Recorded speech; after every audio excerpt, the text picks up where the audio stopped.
December 1944. The war in Europe was supposed to be nearing its end. Snow covered the forests of Belgium like a burial shroud. The air was sharp enough to cut skin. Men hadn't slept properly in weeks. And then the message arrived. In a cold command post, General George S. Patton stood over a map of Europe. The paper was worn, folded, stained by months of planning. Red and blue lines crisscrossed the continent like open wounds. The order was simple and impossible. Bastogne was surrounded. German armor had burst through the Ardennes forest in a surprise offensive no one believed possible anymore. American divisions were cut off. The 101st Airborne was trapped, freezing, bleeding, running out of ammunition. The Allies were stunned. Panic moved faster than information. Patton read the message once. Then again. He was ordered to stop his own advance. To abandon weeks of preparation. To turn his entire Third Army 90 degrees, east to north, and drive straight into the teeth of Germany's last gamble. In winter. In blizzards. In less than 48 hours. Patton looked up slowly. "They want me to do the impossible," he said. Outside, engines coughed in the cold. Steel froze. Men shivered in foxholes. No army in modern history had ever pivoted at this scale. Not 10,000 men. Not 50,000. This was over 130,000 soldiers. Thousands of tanks, trucks, artillery pieces. Miles of fuel lines. Frozen roads barely wide enough for one vehicle. Any delay would mean Bastogne would fall. Any mistake would tear the army apart. Other generals would have hesitated. Asked for time. Requested better weather. Patton did none of that. He had been preparing for this moment long before anyone else believed it would come. Weeks earlier, while others celebrated victories, Patton had quietly ordered contingency plans drafted. Plans for a sudden German counterattack. Plans everyone else thought unnecessary. Now, those plans were the only thing standing between survival and disaster. Patton slammed his hand on the table. "Start the pivot." The room went silent. Officers stared at one another, understanding what this meant. No rest. No margin for error. No turning back. Outside, snow began to fall harder. Somewhere near Bastogne, surrounded American soldiers listened to German loudspeakers demanding surrender. They wrapped themselves in blankets and waited. They didn't know it yet. But an entire army had just begun to move for them. Through frozen nights. Through jammed roads. Through exhaustion and fear. In that moment, Germany believed hope had returned. That the war could still be turned. They did not yet understand what Patton had just set in motion. And how quickly hope can be destroyed. December 1944 was not just cold, it was desperate. For Adolf Hitler, the war was slipping away. The Allies had landed in Normandy. Paris was free. American and British armies were pressing toward Germany's borders. Factories were shattered. Fuel was almost gone. Experienced soldiers were dead or captured. Germany could no longer win a long war. So Hitler chose a gamble. A single, violent strike. One blow meant to shock the Allies into collapse. The plan was bold on paper. Almost insane in reality. German armies would punch through the Ardennes forest, a region the Allies believed was too rough, too cold, too narrow for a major attack. Just as it had worked in 1940. The goal was not just land. It was Antwerp. If German forces could reach the port, they would split the American and British armies apart. Cut off supplies, destroy unity, force negotiations. Hitler believed the Allies were soft, divided, overconfident. He believed one more shock would break them. On December 16, 1944, before dawn, the forest exploded. Artillery thundered through the snow. German tanks rolled forward under heavy clouds and fog that grounded Allied aircraft. American units were caught sleeping, scattered, unprepared. Within hours, the front cracked. Roads clogged with retreating soldiers. Command posts lost contact. Rumors spread faster than facts. The Germans advanced west, carving a deep bulge into Allied lines. It looked like a miracle. For the first time in months, German troops were moving forward. American divisions were surrounded. Entire units disappeared into the forest. At the center of this chaos stood a small Belgian town. Bastogne. 7 roads met there. All supply routes passed through it. If Bastogne fell, the German advance would keep moving. If it held, the offensive would choke. Hitler knew this. So did the Americans. The 101st Airborne was rushed in by truck.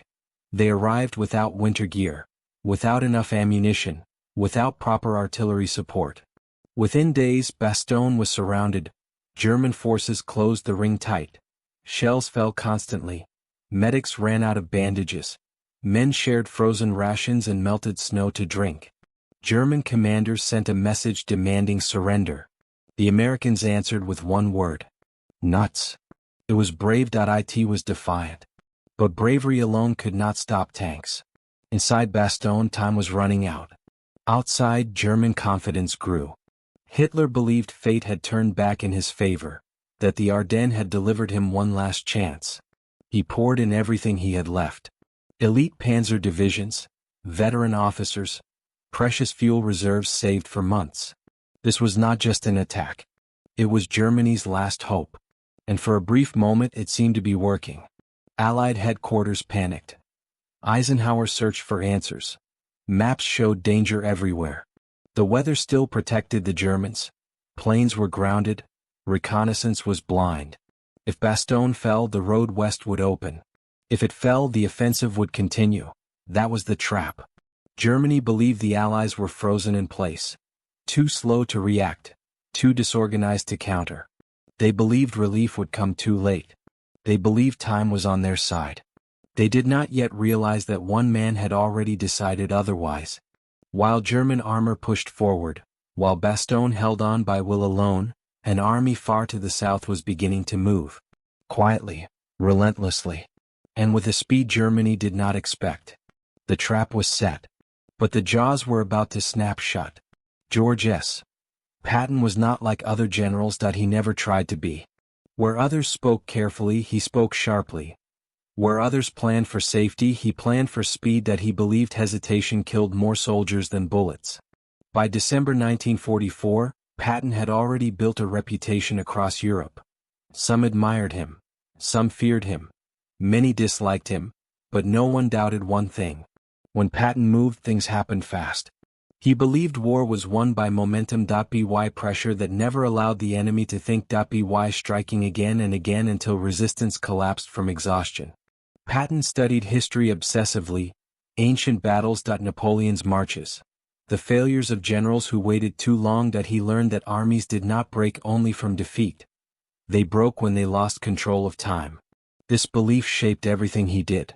Unlike other commanders, Patton prepared for disasters that had not yet happened. While advancing east toward Germany, he ordered his staff to secretly plan for a sudden German counterattack. 3 separate plans.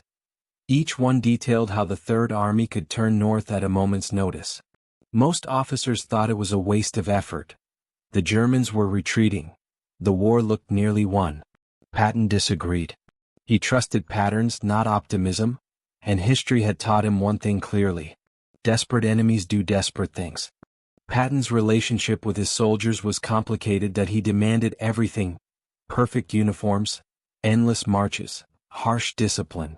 But he also believed in protecting them the only way he knew how. By moving faster than the enemy could react. To Patton, speed saved lives. He hated defensive war. Hated waiting. Hated being told to slow down. So when the order came to rescue Bastogne, Patton did not argue the mission. He argued the timeline. He promised something no one else dared to say. He said he could attack in 48 hours. The room froze when he said it. Other commanders thought it impossible. The roads were icy. The distances were enormous. The weather was brutal. But Patton was not guessing. He already knew the routes, the supply needs, the traffic control points.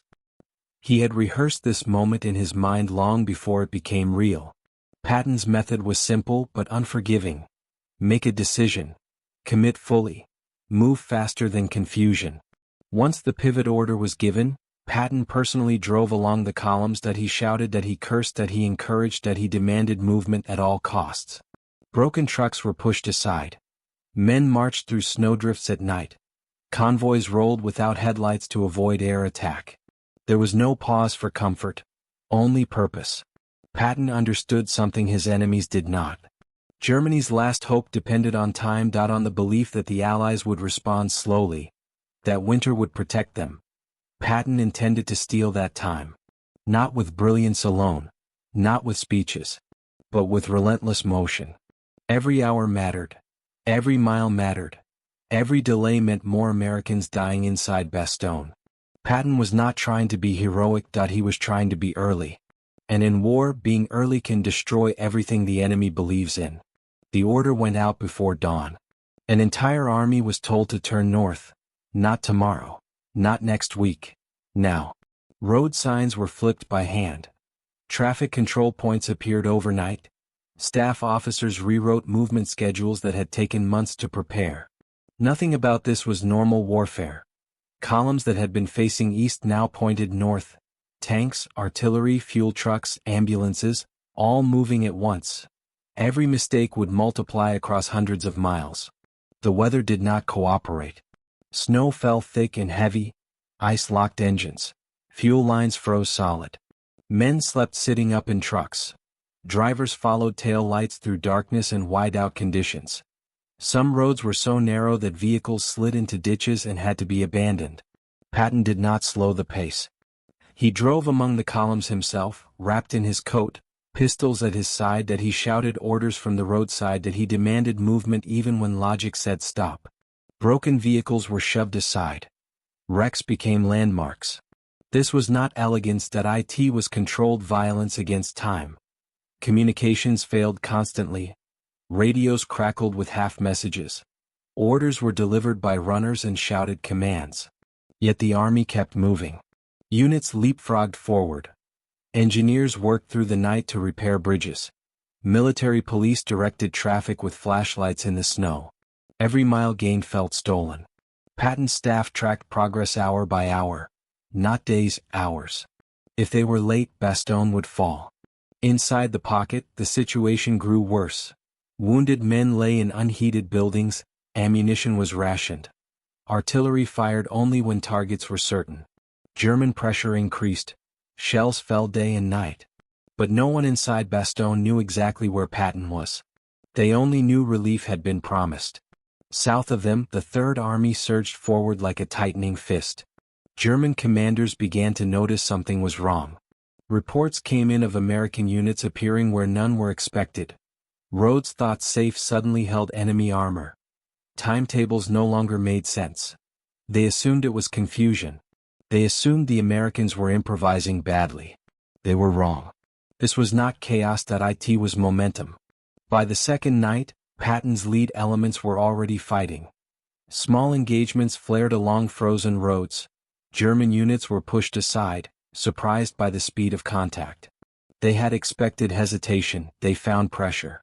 Every hour Patton gained robbed Germany of certainty. Every mile forward tightened the noose. What was meant to be a slow rescue became a race. Not just against German armor. Against frostbite. Against exhaustion. Against the simple limits of human endurance. The army did not stop. Because Patton knew something few commanders ever fully accept. Once you stop, fear catches up. And fear spreads faster than tanks. The race reached its most dangerous moment as both sides felt time slipping away. Inside Bastogne, the men of the 101st Airborne were barely holding on. Snow filled the foxholes, fingers turned numb, wounds froze before they could be treated. Every artillery shell was counted before it was fired. German armor tightened the ring around the town. Infantry probed the lines again and again. Each attack tested how much strength the defenders had left. The demand to surrender came once more. It was answered with silence and stubborn fire. Food was nearly gone. Medical supplies were exhausted. Men shared blankets and waited for relief that had not yet arrived. South of Bastogne, Patton's lead units fought their way forward mile by mile. Roadblocks appeared suddenly in the snow. German guns opened fire at close range. Tanks maneuvered through forests where visibility was measured in meters. Every delay cost lives. Patton's columns did not stop to rest. Drivers stayed awake through sheer will. Mechanics repaired vehicles in the open, hands bleeding from cold metal. Orders were simple and unforgiving. Keep moving north. Clear the road. Do not slow down. German commanders grew uneasy. Reports contradicted each other. American units were arriving faster than expected. The relief force was no longer a rumor. Inside Bastogne, the sound of artillery changed. Some shells now came from a different direction. It was subtle, but it mattered. Hope returned quietly. On December 26, 1944, Patton's 4th Armored Division reached the edge of the German lines. Fighting intensified, tanks advanced under fire. Infantry moved forward through snow and smoke. Then the breakthrough came. American armor smashed through the final roadblocks. German resistance faltered, the ring around Bastogne cracked open. The first vehicles rolled into the town that afternoon. Men who had prepared to die watched in disbelief. Wounded soldiers were evacuated at last. Food and ammunition poured in. The siege was broken. German officers stared at their maps in shock. What was supposed to take days had happened in hours. What was meant to hold had collapsed. Hitler's final offensive lost its momentum in that moment. Fuel ran out. Elite units were bled dry. The dream of splitting the Allies vanished in the snow. Patton had not just reached Bastogne, he had destroyed Germany's last hope. From that day forward, the war moved in only one direction. West to east, relentless, unstoppable. The fighting did not end when Bastogne was relieved. It only changed its meaning. Germany had spent everything on the Ardennes gamble. Fuel reserves meant for months were burned in days. Elite panzer divisions were shattered beyond repair. Veteran crews were gone, replaced by boys and exhausted men. The offensive that was meant to save the Reich had drained it instead. After Bastogne, German units no longer attacked with confidence. They fought to delay, not to win. Every mile east became a retreat measured in blood and loss. The weather cleared soon after. Allied aircraft filled the sky. German columns were exposed and destroyed on frozen roads. What Patton's move truly destroyed was not just an operation. It destroyed belief. German commanders understood the truth that if an army could pivot in winter through chaos and arrive early, then nothing was safe. No plan was secure. No reserve was enough. Hitler raged, but rage could not replace fuel or men. Orders became unrealistic. Reality no longer listened. For the Allies, the relief of Bastogne became a symbol. It proved that Germany could still be surprised. That speed and will could defeat desperation. Patton did not celebrate for long. He pushed forward again. Always forward. The road to the Rhine opened wider. German resistance weakened with every encounter. By early 1945, the war's outcome was no longer in doubt. Only its cost remained. Tens of thousands had died in the Ardennes, frozen, burned, buried under snow. On both sides. The forest returned to silence, but it remembered everything. Patton's decision had shortened the war. It saved cities. It saved lives. But it also confirmed something darker. That wars are decided not only by courage, but by who dares to act first. In winter fields once torn apart by tanks, only broken trees remained. The sound of engines was gone. The maps were folded away. History moved on. And yet the question lingered. If any other general had received that order, if hesitation had lasted one more day, would hope have survived? Patton believed history belonged to those who moved before fear could speak. In December 1944 he proved it. That was the moment Germany's last hope died. And the war, though still raging, had already been decided. The relief of Bastogne marked the end of illusion. For Germany, the Ardennes offensive had been more than a battle. It was a gamble built on belief. Belief that the Allies were slow. Belief that winter could still protect them. Belief that one final shock could rewrite reality. That belief shattered the moment Patton arrived early. The cost was immediate and irreversible. Germany had committed its last operational reserves to the Ardennes. Elite panzer divisions that could never be replaced. Veteran tank crews trained over years now lost in days. Fuel stockpiled in secrecy, burned away on frozen roads. After Bastogne there was nothing left to gamble with. German units still fought, but something had changed. The attacks were cautious. The confidence was gone. Orders spoke of holding ground, not taking it. Even Hitler's language shifted. Rage replaced vision. Denial replaced strategy. When the weather cleared, the sky itself turned against Germany. Allied aircraft returned in overwhelming numbers. Columns retreating east were caught in the open. Fuel trucks exploded. Armor was abandoned where it ran dry. The Ardennes forest, once meant to conceal a miracle, became a graveyard of wreckage. For the Allies, Bastogne became more than a rescue. It became proof. Proof that Germany could still be surprised. Proof that speed could defeat preparation. Proof that initiative mattered more than comfort. Patton understood this better than anyone. He did not slow down after Bastogne. He did not pause to celebrate. He pressed forward, forcing the enemy to react again and again. Each retreat cost Germany more men it could not replace. Each delay favored the Allies, whose factories and fuel depots were untouched. The road to the Rhine opened not with a single breakthrough, but with exhaustion. Germany no longer had the strength to close the door. Yet victory came with a cost that could not be ignored. The Ardennes claimed tens of thousands of lives. Men frozen in foxholes. Burned inside tanks. Lost in forests where no markers were placed. Survival was often a matter of chance. When the guns fell silent, the forest stood unchanged. Snow covered scars. Trees grew back. But the silence remembered. Patton's move shortened the war. It saved countless lives that would have been lost in prolonged fighting. But it also revealed something uncomfortable. That wars are not decided only by morality or numbers. They are decided by moments. By decisions made under pressure.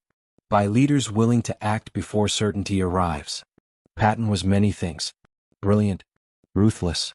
Flawed. Driven by ego and instinct in equal measure. But in December 1944 he saw 3 moves ahead while others were still reacting. If any other commander had been given that order, the story might have ended differently. If hesitation had lasted one more day. If caution had won. Hope might have survived. Germany's last hope did not die slowly. It died in motion.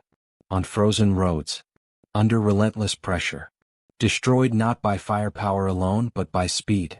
And in that winter, amid exhaustion and fear, history turned quietly. Not with a speech. Not with a celebration. But with an army that refused to wait.